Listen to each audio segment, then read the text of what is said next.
Heureux de vous retrouver, fidèles téléspectateurs de HM Média Télévision. Nous sommes là, je vous avais déjà dit, nous sommes en République démocratique du Congo, capitale Kinshasa. C'est par là où nous évoluons et c'est par là où nous parlons de l'HM Média Télévision, une chaîne de noir et sur blanc. Nous sommes là pour vous donner des informations, les vraies informations. Aujourd'hui, nous ne sommes pas pour le temps des vérités, mais aujourd'hui, nous sommes à un autre numéro, une nouvelle émission. C'est l'émission que vous aurez l'habitude de les suivre avec les hommes de Dieu, les adorateurs, tout ce qui sert Dieu. C'est bel et bien l'émission Temps de Dieu. Temps de Dieu, c'est une émission qui nous parle de la Bible, c'est une émission qui nous parle des moments forts de Dieu. C'est une émission qu'on doit commencer à recevoir pour vous, les hommes de Dieu, les gens qui ont la parole, juste pour nous faire expliquer et nous faire comprendre qui est Dieu. Et pourquoi pas prier aussi ensemble avec vous. Alors aujourd'hui pour vous, Toyambi, c'est une émission bilingue, comprendre. Désolé, vous aurez toujours l'habitude de nous suivre et vous serez déjà les habitués de cette émission. Aujourd'hui, Toyambi est pasteur sacré. Oyazali moko ya baumbu na Nzambe. Oya evoluera na capitale Kinshasa na République démocratique du Congo. Yendaza invité na biso ya moko na lelo nazo pesa mbote. Bonjour pasteur. Bonjour papa journaliste. Boni santé. Nzambe Soma. Nabengi yo pasteur sacré na qualité ya moumbu na Nzambe na kati etonga. Soki koki kosunga bandeko bazolanda biso, opesa bango na molai yo nani ba comprendre yo kombo na yo na mosala na yo. D'abord je bénis Dieu pour cette rencontre. Comme la Bible dit que nyonso to esalamaka, Nzambe nde a permettre rango esalama. Nga nazali musali na Nzambe ndenge tsoloba comme on a sacré. Nazo evre na Kinshasa. Naza pasteur responsable de la communauté des sacrificateurs puissants.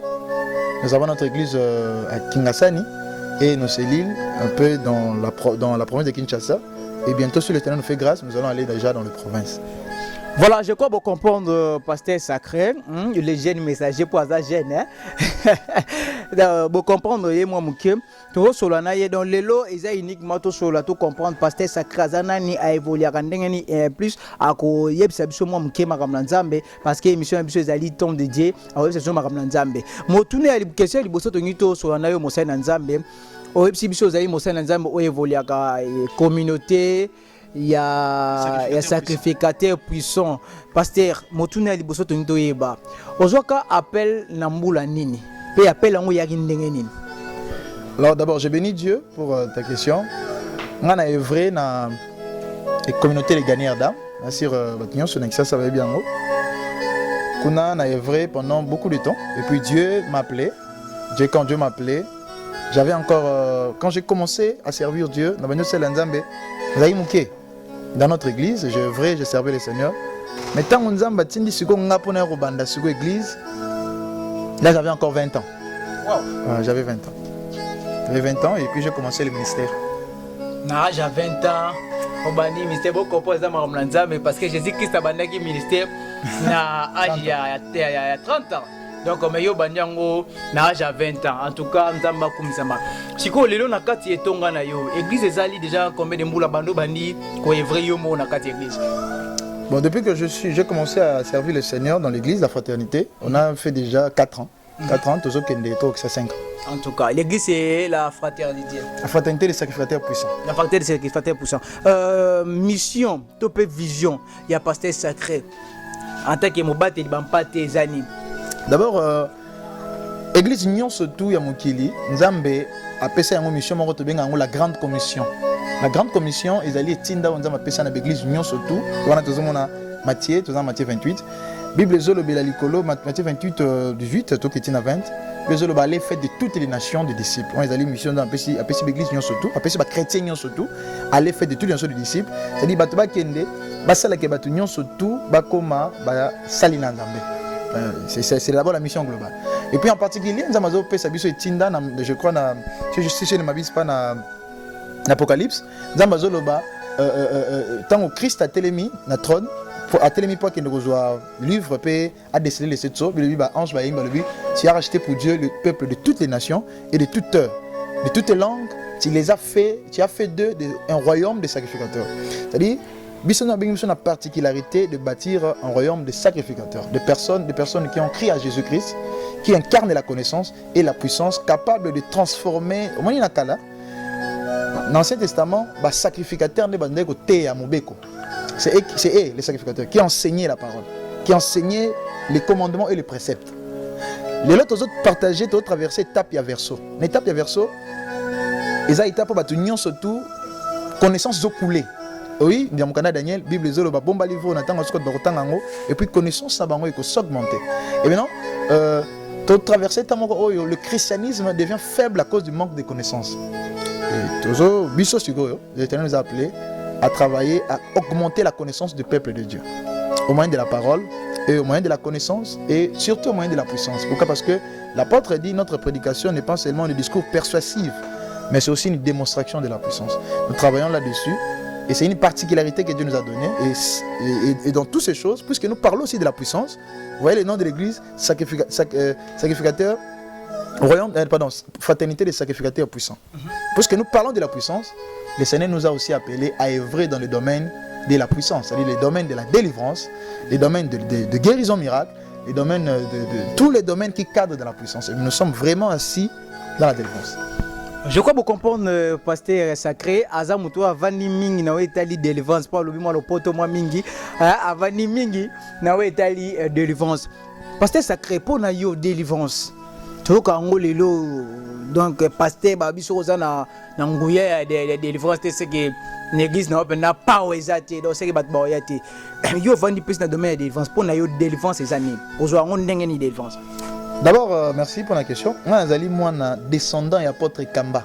Apôtre Kamba, Chiamba, que je salue, et c'est Gazali, Bambote Belé. Je suis descendant, je suis pasteur Josué, pasteur Josué Poutou, je suis vivre. Il y a des rébellions déjà. Non, on a des rébellions. Ok, tu as vu que je les salis en passant. Donc, c'est-à-dire, tu as des rébellions. Papa Nangai, apôtre, on a eu une église à terre. Papa Nangai, pas une église à terre. Quand tu regardes sur les réseaux sociaux, sacré pour les Enoch, au coach, tu as publication Papa Nangai, on a photo, on a une couverture. Tu vivre de délivrance, depuis qu'on a commencé, tu vivre de délivrance, tu colles la délivrance, et on sait qu'est-ce que c'est la délivrance. Pour Nabiso, délivrance c'est la ligne. Oui, batubé bazol bagale lorsque délivrance c'est athée, moyen batubaya une église est athée. Donc puissance et délivrance et se manifester na musala où nous avons appelé na batu. Délivrance c'est la grâce.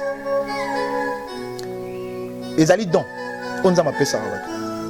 Mais na kati don wana nous avons utiliser batu na batu selon particularité na bango. Moutou aza na posa délivrance, tant aux la délivrance, tout le peuple n'a pas posa délivrance. Pourquoi? Parce que Moutou aza Bible zoloba, vous connaîtrez la vérité et la vérité vous affranchira. Biso to le délivrance c'est dans la connaissance. Moutou ayebi ndako kangulama. Ya moni to zoloba likolo connaissance, c'est-à-dire to te akana ba vérité likolo makambo e salama. Na ba vie na bango, na ba famille parce que monsieur journaliste vous que Nzambe bato, ba vie bato ezalaka bloqué na quatre choses. D'abord Nzambe, Satana, Yemoko, Pe Nabatu. Quand nous parlons de Batu, quand nous parlons de Nzambe, Nzambe a frappé Mouta, cause le lingue Moutatambola. Quand nous parlons du diable, diable a joué au côté de la influence à ma famille, Babylon on a sur toi. Quand nous parlons de Moutou Yemoko, ils ont dépendre na Makambo Moutasala, na vie nae. Et puis tant que la Batu, Batu peut pas proposer à la base il y a problème il y a vie à Moutou. En Moutou, Batu, peut compliquer vie à Moutou. Na sur le solo, il y a nani Lazare, Bible dit que Lazare a yé, Lazare a yé na kati kunda. Christ a lobi, bon on le banga pourquoi? Parce que Christ a yé na makoki a sait que ça y est. Mais Batu, bah c'est Christ, tout le monde l'a té, il sent déjà. Il sent déjà tout tika, il sent déjà. Donc Batu à cause de la paix à la base il y a blocage à vie na yo. Et ce Christ a yé là Batu. Je crois que Lazare a ngasa côté. Donc délivrance, ils allaient moko ya makambo biso to botami nango to kolina yango et c'est une chose que je comprends mieux. Bon, comprendre délivrance ces alliés donc délivrance ces alliés loko pasteur sacré zakanango na makila donc take it na pas waso yepe na pas pasteur sacré okuta nango ko ya musika pasteur sacré continuer toujours l'histoire na biso juste pour quand to faire comprendre ba nzambe ndeni nzambe a jisaka na vie ya ba jeune parce que lelo ba jeune baza mal répété ba jeune ba voyou ba jeune ba kuna lelo to moni pasteur sacré jeune serviteur ba jeune serviteur pasteur sacré. relation ya pasteur sacré ozo ko évoluer na Kimbanteke na Kingasani précisément na ba d'autres pasteurs izani babi pasteur sacré ba jeunes pasteurs ils sont peu orgueilleux ba ja trop fiers donc ba linko se faire voir ba linka pe na bango ba ole ba sécurité mibali ba sécurité comme ba sœur donc tout le temps na habité relation pasteur sacré na ba pasteur collaborateur na ye na ba collaborateur na église na ba pasteur mususu aux environs à Varande na bango. Merci Bingi. Nous allons répondre à la question. D'abord, na biso nga na uti na masia makolo ya apôtre Kamba. Est-ce qu'on a outil papa na biso da rankinete. Il veut to za rankinete. Église fraternité evani na Kingasani na avenue Ngambali numéro 79. Kon déjà sikat église na biso ezali. Bon, kolobake naza orgueilleux na évité, beaucoup de gens disent ça, mais biso moko bible ba le bon na likamome ba kuto na moté biso moté bi que to orgueilleux. Et d'ailleurs yo yebi ki naza très ouvert. Vous voyez bien, ki naza très ouvert. Naza orgueilleux. Mais en réalité, naïbi ba pasteur rebellité. Pourquoi? Parce que papa na biso l'accepte sur komisa ila musala na bato rebellité. Naïbi ba pasteur rebellité. Pourquoi moni lelo na Congo? Bato rebellité on yozo se confier na yebo za baninga to za ba camarade, yazo se confier pas détruire. Tout moni makamane belé, tout moni ba pasteur musu ba zo bandimi na église mususu, tout moni ba belé mais naza na relation na bato ya malamu na Kingasani. Bato nyonso nga naïbi pasteur Adele. D'ailleurs je le salue, mbote belé skazali. On a papa pour na biso. Vraiment pesi biso ba conseil belé sungi biso tilelo. Il y a l'église AEJC. Naïbi pasteur Timothée. Il y a l'église Le Vainqueur. Voilà papa, naïbi bango. Naïbi pasteur rebellé. Pasteur rebellé et puis na solona bango ça on a relation malin. Na kati tonga na ba collaborateur na yo, ba pasteur sacré trop fier, pasteur sacré a rejeté Rabiso et mon je sais pas comment est-ce que va na bango l'église. Au moins quand na tu sais que yo moko d'ailleurs oyebi ndé na zala na ouvert na solana ba nyo surtout bien. Au moins l'église. Tant de ça musala nzambe moi naza no jeune. Tant de ça musala nzambe na musala nzambe na 4 ans tukutana nango tukutana na ba rebelle pe batebele ba longo église ba si rebelle ba mota mona kombo na biso bato to encadra to lakisa ba makamna nzambe ba réalité ezebele mais moni mutu akimaka na ndako mili banda akenda koloba makamu toujours ya mabe po ba condamner te po ani abima. OK. Mais bato baza na kati je crois qu'un jour oya penda yo moko na micro na yo na ofani ça ba serviteur nyo surtout non pour tout na ba question mais pour ouais tout ça l'émission na miso ba serviteur nyo surtout pour oui, bah, comment on est? J'ai évolué avec tout le monde. D'abord, l'église, collaborateurs, on a des serviteurs. On a des serviteurs. Pasteur Azali, Nabato Bazo servi, Nzambe Pembe Naï. Tout ça, je suis en relation bien. Et ce sont mes enfants, je suis leur papa, et puis c'est tout. Voilà, je crois que vous comprenez que nous avons une souka émission. Kaka na kati émission na biso na rubrique moko pour tolobi ezali temps de Dieu zanda tango ya Nzambe. Alors nous les hommes toko lo bebele toko zo place ya Nzambe te totikela mosai na Nzambe moi 5 minutes omeka ko laisse biso moi lo banzambe mukie pendant 5 minutes après toujours moi prier moi mukie pour na biso ba bozwi libaku ya kende église te pour na bino ba bozwi libaku ya côté lo totonga te to kama mukie moi lo ba mukie il y a 2 minutes kaka après moi 2 minutes moi lo sambo pour to continuer maso na biso.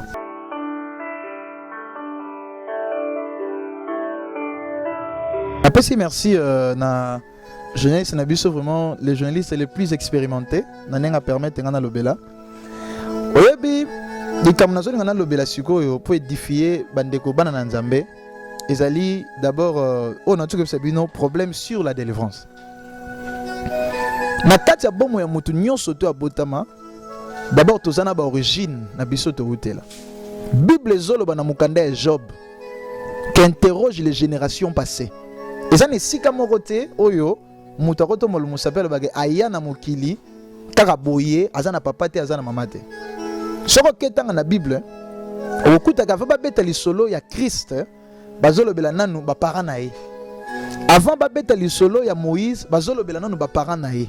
Pourquoi Bible na mukanda ya Matthieu même elobi mingi likolo ya généalogie ya Christ. On a Bible zo sala allusion ya likolo ya fondement ndeko. On va préciser que nayebi ke ba sala Nzambe belé ba telemela ka délivrance wala ba délivrance eza yango te délivrance eza yango te délivrance eza boye na boye mais nakoyebisa yo que na kati ya bomo ina biso nyonso nde totambolaka nde tovivaka toza na origine esika towuti. Pourquoi tolobelaka likolo likambo etali délivrance ndeko délivrance ya bomo ina yo délivrance ya vie na yo ezali moko ya likambo fo lukango liboso afo luka lipamboli avant luka voyage avant luka poto avant luka libala avant luka musala, la délivrance est la première des choses que tu dois chercher. Quand on a na kati ya likambo délivrance, bato ebele ba mona André délivrance ezali kaka soki mutu wana yebaki nanu Yesu te. Mais mutu ko yeba Yesu, il a besoin d'être délivré. Parce que Christ a le Bible. Si le Fils de l'homme vous a franchi, vous serez réellement libre. Ce qui moi nanzama big sibino boko kangula ma solo. Mais Christ na so solo vous connaîtrez la vérité vous affranchira. Mutu fa yeba bo solo likolo ya bomo inaye et puis le que la délivrance. Tout un verset mo que sunga biso. Bible solo bana mukanda ya Totanga na mukanda ya Genèse. Genèse chapitre 29 verset 26. Genèse 29 26, la Bible dit, Laban dit, ce n'est point la coutume dans ce lieu de donner la cadette avant l'aîné. Natangi muke pour ça dans une émission. Mais quand on a version mobimba on comprend ne makambo belé. Bible zo ba que Jacob a kero bala. Tanga komi pour bala, ba pesier Babisi avo bala moi s'il faut ça la musala pendant 7 ans. 7 ans zalaki loko la dot. Asali musala pendant 7 ans. Allez. Ba pesier mukola ko bala ba pesier moi si bien-aimé. Oh eza Jacob a benga mana nani? Na Nzambe. Jacob a descendant ya Abraham. Jacob a yebi ba réalité ndenge Nzamba sala ke pinza maponaye talaka Nzamba boye Esaü aponi Jacob. Mais Jacob a komi na kati ya ko bala. Bilobi tanga bali eleki na tongo nango na feti bilobi Jacob a fait la moitié de la na butu ezaki nango Rachel te ezaki Léa. Est-ce que bien aimé tu peux t'interroger sur ça? Ezaki Jacob te ezaki pardon Rachel te ezaki Léa. Bon Jacob a retourné à Laban le Laban et le roni no salinga o pesinga moitié nga na balaki te. Bible zolo ba Laban yebisi ye boy. Bien aimé to tanga la Bible so tanga Bible e ko sungo ye ba makambo belé likola vina yo. Laban yebisi alobi eza coutume ya côté na bisote. Et ça coutume ya côté na biso te côté na biso awa leki abala kate liboso ayaya. Vous comprenez? Parce que Jacob a yebaki ke na contre oyo leki abala kate liboso ayaya. C'est que Jacob alinga kazela na nuti mukolo Léa ko bala ka après ko bala Rachel. Ben mais photo luganza mais na profondeur na kamba délivrance ça va beaucoup nous aider. Moi je crois que ba nzambe ata yambi Yesu fa luka délivrance ya vina. C'est ça ce que moi je crois. Et pour ça on a bon de là pendant quelques minutes pour voir les seigneurs les tekoya pour battre fongwama ba comprendre que nzamba na posa akangola bango na lingo kangami ceci gozali na yebi que ozala na biso boza batebele na poto na Belgique na lobai na bana ngo bazana na poto balanda chaîne oyo parce que to banda na émission lelo partout ceci gozali yeba que nzamba na marokia okangola yo kangami sino to bonde. Seigneur, je bénis ton nom parce que tu es fidèle. Tu as été tué, tu demeures Dieu pour l'éternité. Seigneur, je sais que tu fais pleuvoir la pluie dans le temps qu'il faut, dans le bon moment. Tu as voulu que nous puissions entrer dans les médias dans ces moments parce que tu as jugé que c'est ça les bons moments pour nous. Mais j'aimerais que la puissance de ta main puisse s'étendre partout dans le monde là où les gens nous suivent. Seigneur, brise l'ignorance. Le diable trompe les gens chaque jour pour leur montrer que la délivrance est pour les païens. Mais or que la délivrance est parmi les acquis de la croix. Ouvre les yeux de tout celui qui nous suit maintenant, Seigneur. Accorde-t-il chacun le sentiment de chercher la profondeur de sa vie et de découvrir comment sa vie a été hypothéquée et de chercher la délivrance. Ouvre le ciel, bénis toutes les familles qui nous suivent. Ouvre le ciel, Seigneur. Guéris tous ceux qui sont malades, tous ceux qui sont frappés par la COVID-19. Ouvre le ciel, Seigneur. Console le cœur. Que cette tranche d'émission puisse être des moments forts de retrouvailles pour tes enfants. Au nom de Jésus-Christ. Amen.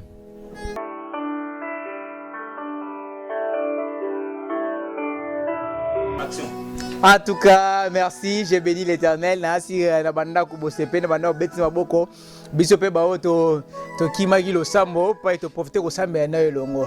Na comprendre lo moko pai. Pendant que ozo teya namoni obimisi ba biloko moko lisusu oyo peuple de Dieu baza un peu ignorance sur yango. Ezaka délivrance. Pour moi, ça m'a cassé vraiment la délivrance. Tu vas parler des choses là où il est qui, moi, ma casse, je sais pas. Bah, nous sommes qui ont été posés les colo. Comment expliquer, bisou, ni comme là qui Jacob. Voilà pourquoi tu solo banana na Nzambe, Nicolas m'a rembêté la délivrance. Au moni, Jacob a yaki na nesika wana na mboka wana pour abala mwasi. Tant comme il prêt pour abala mwasi, asali musala pour abala mwasi. Mais or que si quand on a yaki na problème où ils allaient qui wana, coutume ils allaient wana, mon bec ils allaient. Et au moni déjà semaine prochaine, hein. tokobana da ko lobela na kosenga vraiment nzamba sunga biso semaine prochaine tokobana da ko lobela enseignement mobimba. Donc on senga bato bazala vraiment attaché na chaîne na biso HM Media parce que semaine prochaine tokobana ko fongola makambo belé sur la délivrance. Parce que Jacob azalaki ignorant ya mobeko ya milieu wana et kangaki ayi baba la mwasi ba pesi mwasi mususu. Tanga bali mwasi mususu tellement lingaki kaka mwasi na ye à travers sous 7 ans abali sous mwasi ni on a comme na basi mi balé. Et ça qui programme n'était. Et ça qui plan na été.